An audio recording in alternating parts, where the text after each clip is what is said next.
A general content warning. This story contains adult themes to include blood, violence, possible rape triggers, along with real-life situations designed or circumstances that are made to make you feel uneasy. Hello, ladies and gentlemen. Welcome to Seeking Horror, a channel dedicated to bringing you horror stories in animation. I'm Jarret Chaney, and I'd like to invite you into my sick little world of all-around creativity. Our first story was inspired by a sketch I pulled seemingly out of thin air, the kind where the stylus hits the tablet and you fill out the lines until something just happens. It's titled The Birdcaged Lady. If the samsara holds true, I must have performed poorly in my past lives. How does one show diligence, grace, or even kindness when my stomach twists and roars, or if the Brahmin's thugs terrorize us just because they can? You see, to the rest of the world, the government would make you believe that Hindus no longer recognize the untouchable class of more archaic times, but in reality, the Sudra of today are all but synonymous. Slavery took on the shroud of corporations. They decide who has work and at what cost. Sometimes it's a mere handful of rupees, while other times it's the devoted service of daughters. That's how I lost my first sibling. I don't want to blame my father, but it's difficult not to. He returned the night she was taken, covered in bruises, and whimpered throughout the night. "It'll be better. She can eat, have clean clothing." A work permit clutched tightly in his hand. Our pots had food and flour for a few short months. I missed my sister, and was forbidden from seeing her, but that was easy enough to enforce given I'd be chased away the second I came near the tall buildings of that concrete jungle. Baba brought home a babool with a missing foot. Couldn't get the little guy to fly off after sharing my naan. It was a peculiar thing, with a small bundle of red feathers at its rear and a plume of dark gray that stuck up on its head. It quickly became my one and only friend. Baba didn't like the idea of it flying about the house and insisted it be placed in this rusted bird cage, or it be left outside when unattended.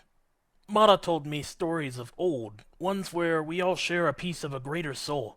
She told me that perhaps this bird may even be a relative, and that's why it was so fond of the family. That little warmth in the world only lasted so long. I waited with my mother for the truck to return from the mines late into the evening. It was unusually behind. Father would have told us if he was to work overnight. It finally came as the sun hid behind the heaps of trash scattered about the slums. Baba wasn't on it. A worker walked over and held out 500 rupees, a day's wage. Turns out there had been an accident of some sort, and Baba had fallen into a deep shaft hidden beneath his sector. The officials forbid anyone from entering it on account of it being too dangerous. I was offered a job moving rubble at a quarter of his wage. Again, we all but starved. My younger brother died of an illness, and that marked the true decline of Mata. Once a very devout Hindu, she started, changing. She rarely was home at night, and when I did see her, she was bruised up and curled into the corner of the house, mouth agape, moaning. There was this dirty dessert tin that she almost seemed to cradle. I knew something was wrong, but what was I to do? The mines left me exhausted and mostly unable to do more than just lie on the ground and sleep. She wouldn't listen to me when I told her not to leave the house. After returning from back-breaking labor one night, I found her again with that small box nestled in her lap, her mouth agape. I bent to look into it. A single picture of the family, sitting around a large pot of butter chicken and their own large ear of naan, a rarity. I looked back to her, and it hit me all at once. She wasn't breathing. I reached forward to shake her and let out a loud yelp as I looked down to see a syringe sticking from between my toes. "What were you thinking, Mata? Why?" Just then, the sound of the babool called out. I looked around but didn't see it. My head started to grow fuzzy. The lines of the room seemed somewhat unstable. Again, I heard the sound of the babool. I followed it, and as I rounded a corner, I found myself sitting in front of a part of the mine I hadn't seen before. 2 guards stood at its mouth and told me it was unusual to see anyone coming for shift at this hour. I lied and told them I was due for the overnight. One of them raised a hand to his companion, who started in protest and then nodded to me.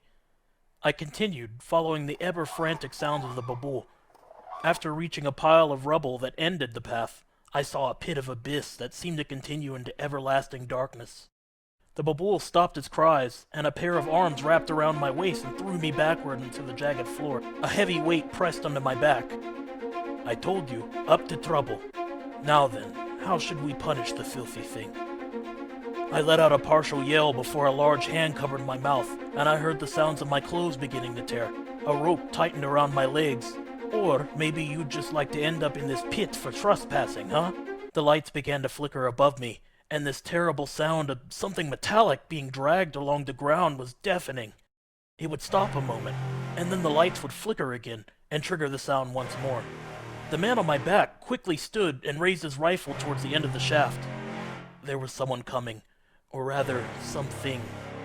It limped forward in short bursts with a long limb mangled behind it. The metallic sound wasn't something dragging across the ground, but a rusted green-tinged bird cage scraping atop the ceiling, gently pulling the creature's head back and snapping forward as it continued with its limp. I could taste my heartbeats as the lights began to give way almost completely. The only illumination was from the rifles firing forward. Soon, all was silent. What could have only been a few minutes felt like hours. I had no sense of direction. If I tried to crawl, I might end up in that pit. What if that thing was still out there? The light started flickering, and soon I had some semblance of light once more. A blood trail ran into that hole.